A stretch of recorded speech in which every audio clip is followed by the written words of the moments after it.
अवाम के लिए कुछ रखना चाहिए वरना पीपल्स पार्टी नहीं आएगी। जनाब पीपल्स पार्टी साथ आ भी गई। ये सब ड्रामेबाजी है, अवाम को इससे कोई दिलचस्पी नहीं। अवाम सब समझ चुकी है कि ये सब धोखेबाजी है और उनका मुआशी कत्ल इन्होंने करना है। सिर्फ ये दिखावा है कि ये हो रहा है वो हो रहा है।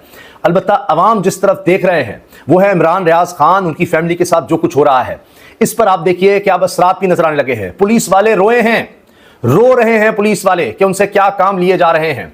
अंदाजा लगाइए कि इमरान रियाज खान हज के लिए एहराम बांध चुके, उनको जिस तरह एयरपोर्ट से रोका गया, फिर उनको जिस तरह गिरफ्तार किया गया, रात तक उनको जिस तरह से तंग किया गया, फिर कचहरी ले जाया जाता है, फिर उनका 7 दिन का रिमांड मांगा जाता है और बड़ा अपनी तरफ से कुछ 2.5 करोड़ का केस बनाया जाता है। 2.5 करोड़ रुपया जनाब कोई गबन का या क्या केस। लेकिन सब लोगों के सामने आ जाता है कि पीछे कौन लोग थे। मरियम नवाज साहिबा सीएम पंजाब फॉर्म 47 वाली, जिनके बारे में मंसूर अली खान भी कह रहे हैं जी फॉर्म 47 के तहत ये बन गई, लेकिन 100 दिन की कारकर्दगी कुछ नहीं है सिवाय इंतकाम के। अब हुआ यह है कि इमरान रियाज खान पर मुकदमा करने वाला मरियम नवाज साहिबा का पोलिंग एजेंट निकला। Polling agent. इमरान रियाज की बात 100% दुरुस्त साबित हुई जब उनको पहले हथकड़ी दिखाई गई थी। उन्होंने इशारा करके कहा था कि सलामी दी गई है मरियम नवाज को, सलामी। अब आप अंदाजा लगाइए, वो भी पकड़े गए। उल्टा गवाह, उसका वीडियो बयान सामने आ गया है, जो गवाह डाला है उसका वीडियो बयान सामने आ गया। वो कहता है कि हल्फन वो कह रहा है कि ना इमरान रियाज का इससे कोई ताल्लुक है ना मेरा कोई ताल्लुक है। अंदाजा लगाइए कैसे ये पकड़े जा रहे हैं। अल्लाह ताला किस तरह से, अल्लाह सुब्हानहू व तआला किस तरह सच को सामने लाते हैं। पूरी प्लानिंग की गई होगी केस बनाने की। 2.5 करोड़ का, अच्छा जनाब फलां फलां कौन सामने आएगा झूठा केस बनाने, अच्छा जी नून लीग का पोलिंग एजेंट है जी, अच्छा इनका नून लीग से ताल्लुक है। वीडियो सामने आ गई हैं, वो शेयर की जा रही हैं, सोशल मीडिया पे वायरल हो रही हैं, तो जनाब असल चोर तो पकड़े गए हैं। अब बात यह है कि ये जो जाली मुकदमा बनाया गया है इसके पीछे जो लोग हैं उन तक जाना चाहिए। हत्या की इज्जत का मामला यहां होना चाहिए। इसके साथ आप ये देखें कि इमरान रियाज के खिलाफ अमानत में खयानत का मुकदमा दर्ज किया गया और इस पर भी 1 दिन का रिमांड फिर दे दिया गया कि जी जिस्मानी रिमांड पुलिस ले जाए जी 1 दिन के लिए, 7 दिन का मांगा गया था। अब आगे इंशाल्लाह इसमें जमानत हो जाएगी, जिस तरह हमने पहले दीगर केसेस में देखा है। झूठे और केसेस, जाली केसेस कितने बनाए गए और पुलिस इतनी के जैसे पता नहीं कोई पाकिस्तान का सबसे बड़ा दहशतगर्द है उसको ले जाया जा रहा है और बख्तरबंद गाड़ी में ले जाया जाता है और इतनी पुलिस। बहरहाल जमीन मुर्दा हो चुके हैं। एक जो हाजी पर आजमीन हज के साथ अगर ये किया जाएगा जो हज के लिए जा रहा है तो आप सोचिए क्या होगा। ये वीडियो अभी लेटेस्ट आई है, ये आप देखिए, इसमें आपको इमरान रियाज नजर आ रहे हैं। देखिए पुलिस ही पुलिस, और देखिए उनको किस तरह से ले जा रहे हैं। और ये देखें, और कमरा अदालत में साफियों को भी नहीं जाने दिया गया। अच्छा, ये जजेस को धमकाना होता है और दबाव डालना होता है, लेकिन अब जनाब हाल ये है कि पहले तो हाई कोर्ट के जजेस ने खत लिखा, अब एंटी टेररिज्म कोर्ट का जज भी सामने आ गया है और वो कह रहा है जी फायरिंग भी की गई, मुझे धमकाया भी गया, अपनी मर्जी का फैसला लेना चाहते थे। उन्होंने chief justice Lahore high court को लिख दिया। Chief justice Lahore high court ने आईजी को भी बुला लिया, दीगर हुकाम को बुला लिया है। ना सिर्फ ये बल्कि आप ये देखें कि chief justice Lahore high court ने एक और काम कर दिया कि इलेक्शन कमीशन चाहता था कि ये जो धांधली हुई है ये दब जाए मामला। उन्होंने ये किया है कि नोटिफिकेशन भी जारी कर दिया है। 8 ट्रिब्यूनल्स बना दिए हैं अब, यानी टोटल 8 हैं, तो ताकि जल्दी फैसले भी हो सकें। और ये आजाद जजेस पर मुश्तमिल ट्रिब्यूनल्स बना दिए हैं, हाई कोर्ट के जजेस हैं, उनके नाम भी सामने आ गए हैं। एक और मामला जो हुकूमत के गले पड़ रहा है, जिस तरह इन्होंने इधर केस बनाया और जनाब आपने देखा कितनी प्राइम मिनिस्टर शहबाज शरीफ को सिक्योरिटी नहीं मिली। शहबाज शरीफ से ज्यादा सिक्योरिटी खाबर मानिका को मिली, खाबर मानिका को। और जब आप देखिए कि ये सब कुछ हो रहा था, ये केसेस जिस तरह इद्दत केस बनाया गया, खबर मनी का आ रहे हैं जी, इतनी सिक्योरिटी, और उनके ऊपर किसी ने कोई थप्पड़ मारने की कोशिश की तो उस पर इंसदादी दहशतगर्दी के पर्चे हो गए। आज उसी खबर मानिका पर कब्रिस्तान की जमीन पर कब्जे के हवाले से गिरफ्तारी का हुक्म दे दिया गया है। कब्रिस्तान की जमीन पर कब्जे का केस है और उस पर खबर मानिका उनके बेटे की गिरफ्तारी का हुक्म दे दिया अदालत ने। यह हो रहा है, तो चीजें लोगों के सामने आ रही हैं, चीजें तो नहीं समझ रही। अच्छा, अब आप ये देखिए कि खुद मरियम नवाज साहिबा के साबिक तर्जुमान, साबिक गवर्नर सिंध जुबैर उमर ने कहा है कि अदालती ऑर्डर के बावजूद हज पर जाने वाले को गिरफ्तार किया। क्या यह नॉर्मल मुल्क है? क्या हम एक मुल्क भी हैं, एक रियासत सही जिसको कहा जाए वो हैं, कि जहां पर हज पर जाने वाले को गिरफ्तार किया जाएगा? और इस तरह से जाली झूठे मुकदमों में अंदाजा लगाइए आप, एक एक चीज सामने आ रही है।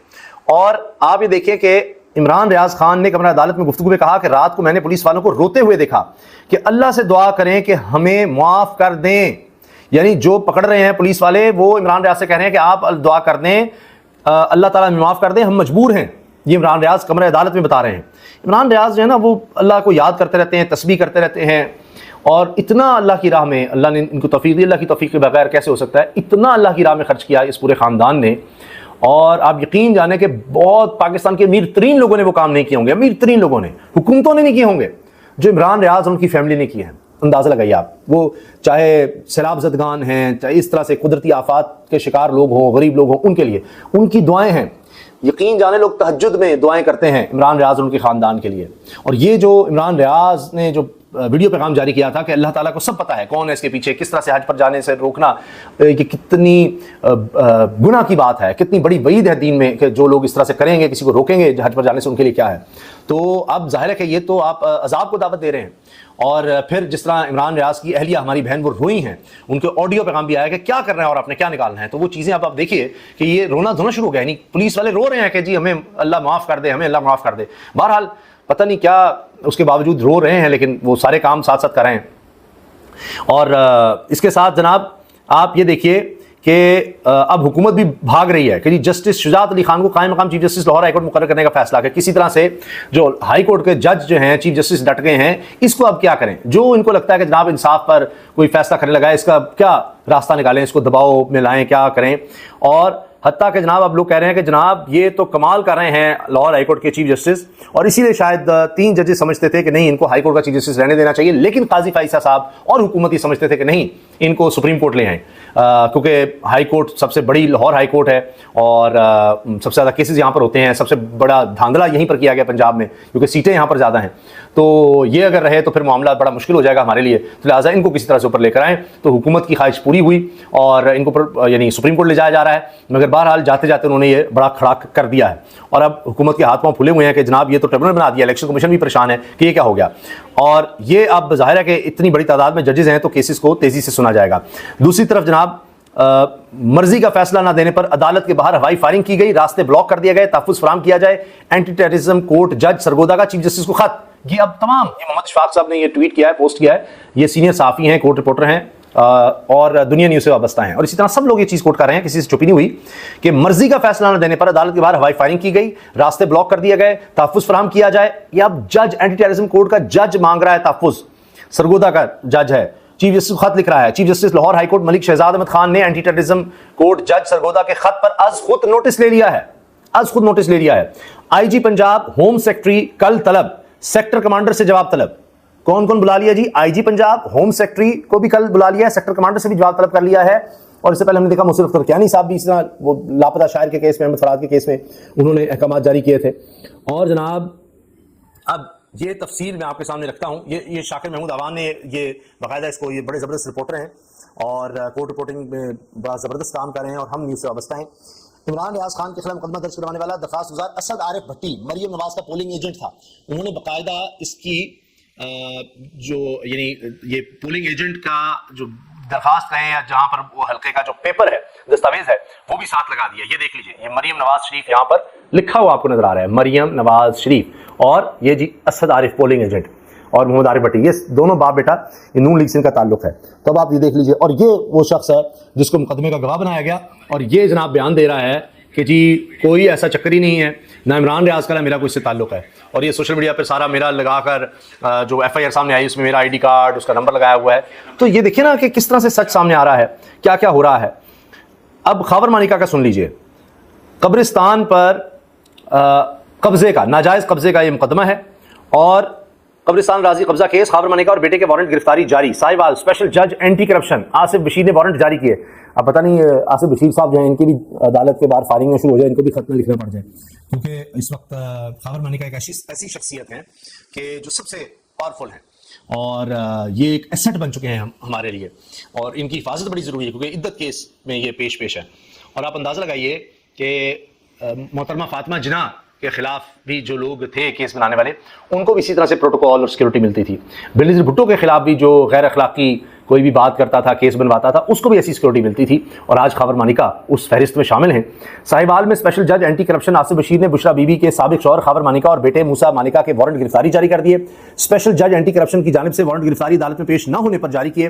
खबर मानिका पर हवेली लखा कब्रिस्तान की अराजी पर कब्जे का इल्जाम है। मुलजमान के खिलाफ अगस्त 2023 में मुकदमा दर्ज हुआ था, आप अंदाजा लगाइए। अच्छा, अब आए आपके देखें कि हाल क्या है इस वक्त हुकूमत का, कि दिल के मरीजों को भी ये छोड़ने को तैयार नहीं है। आरज़ा कल्ब PTI सेनेटर एजाज चौधरी एक बार फिर अस्पताल पहुंच गए। अभी सेनेटर हैं, इनको प्रोटेक्शन ऑर्डर जारी करके सेनेट में भी बुलाया जाता। ये बड़ा रोया करते थे, हमारे लोगों को बुलाएं, हमारे लोगों को बुलाएं। आज दिल के मर्ज में मुब्तला लोग, उनको बार बार अस्पताल ले जाया जाता है, चाहे वो डॉक्टर यास्मीन राशिद हैं, चाहे एजाज चौधरी साहब हैं, लेकिन आप ये देखिए कि इनके लिए कोई रिलीफ, कोई कुछ नहीं। अब आखिर में जनाब, इलेक्शन धांधली इल्जामात पर लाहौर हाई कोर्ट के जजेस पर मुश्तमिल 8 रुकनी यानी 8 ट्रिब्यूनल्स बना दिए मुख्तलिफ। और अब सोचिए कि केस कितनी तेजी से चलेंगे। आम इंतखाबात 2024 में धांधली इल्जामात की तहकीकात के लिए लाहौर हाईकोर्ट के जजेस पर मुश्तमिल 8 इलेक्शन ट्रिब्यूनल्स कायम कर दिए गए हैं। Chief justice Lahore high court Malik Shahzad Ahmed Khan ने लाहौर हाईकोर्ट के जस्टिस शाहिद करीम के फैसले की रोशनी में पंजाब में इंतखाबी उज़रदारियों की समाअत के लिए 8 इलेक्शन ट्रिब्यूनल्स कायम किए। असल वारदात ही पंजाब में हुई है। इस्लामाबाद के तीनों हल्के आपने देख लिया, सबसे बड़ी वारदात यहाँ डाली गई है। सिंध में भी और बलूचिस्तान में भी हुआ है, लेकिन सबसे बड़ी वारदात जो है पंजाब में। अब यहाँ इसीलिए सबसे ज्यादा जरूरत थी। 1-2 जज तो जनाब 10 साल में फैसले नहीं कर सकते थे, इतने ज्यादा यहाँ पर धांधली के केसेस हैं, तो कितने केसों का फैसला कर लेते। तो अभी देखा एक जज ने, तारिक मोहम्मद जंगली साहब ने तीनों हल्के खोले थे इस्लामाबाद के, तो देखें आप इलेक्शन कमीशन की नूनी जंगी कैसे दौड़े लग गई, तो वो सारा मामला कैसे हुआ। और अब ये हुआ है कि आमिर फारूक साहब ने दोनों ट्रिब्यूनल्स को ही काम से रोक दिया। जो इलेक्शन कमीशन ने बनाया उसको तो रोका ही, लेकिन साथ उनका यानी जो ट्रिब्यूनल तारिक मोहम्मद जंगली साहब था उसका भी ऑर्डर नहीं किया कि वो अपना काम जारी रखे। तो लिहाजा 24 जून तक दोनों ही रुके हुए हैं, तो तब तक वो MNAs ही रहे हैं जब तक ये काम नहीं चलता। तो देखिए कैसे कैसे मामला हो रहे हैं, आगे आप खुद समझदार हैं। खैर जनाब, ये जो chief justice Lahore high court ने जनाब बड़ा खड़ा किया है, उसमें नोटिफिकेशन के मुताबिक लाहौर हाई कोर्ट के लाहौर में मौजूद प्रिंसिपल सीट पर जस्टिस शाहिद करीम, जस्टिस चौधरी इकबाल, जस्टिस अनवार हुसैन और जस्टिस सुल्तान तनवीर अहमद इलेक्शन से मुतालिक केसेस की समाअत करेंगे। लाहौर हाई कोर्ट के बहावलपुर बेंच में जस्टिस आसिम हफीज बड़े जबरदस्त जज हैं। मुल्तान बेंच में जस्टिस सरदार मोहम्मद सरफराज डोगर और जस्टिस राहिल कामरान शेख, जबकि रावलपिंडी बेंच में जस्टिस मिर्जा वकास रऊफ इलेक्शन से मुतालिक केसेस की समाअत करेंगे। तो ये जनाब हो रहा है, और आप देखें किस तरह हुकूमत घिर चुकी है, फंस चुकी है। और ये समझते थे जी इमरान रियाज को हम अब दिखाना चाहते हैं कि हम स्याह सफ़ेद के मालिक हैं, जिसको चाहे हज पर भी जाने दें, जिसको चाहे हम रोक लें। यहाँ तक हमारे पास इख्तियार है कि हम बैतुल्ला अल्लाह के घर जाने से भी, फ़र्ज़ की अदायगी से भी किसी को रोक सकते हैं। तो इनसे तो कुछ भी आप एक्सपेक्ट कर सकते हैं, लेकिन चीज़ें देखिए उलट भी चल रही हैं। चाहे chief justice Lahore high court का मामला हो, चाहे एंटी टेररिज्म कोर्ट का जज जो है वो फायरिंग के बावजूद नाम डटा रहा। इस्लामाबाद हाई कोर्ट के जजेस को देखिए, काजी फैसल साहब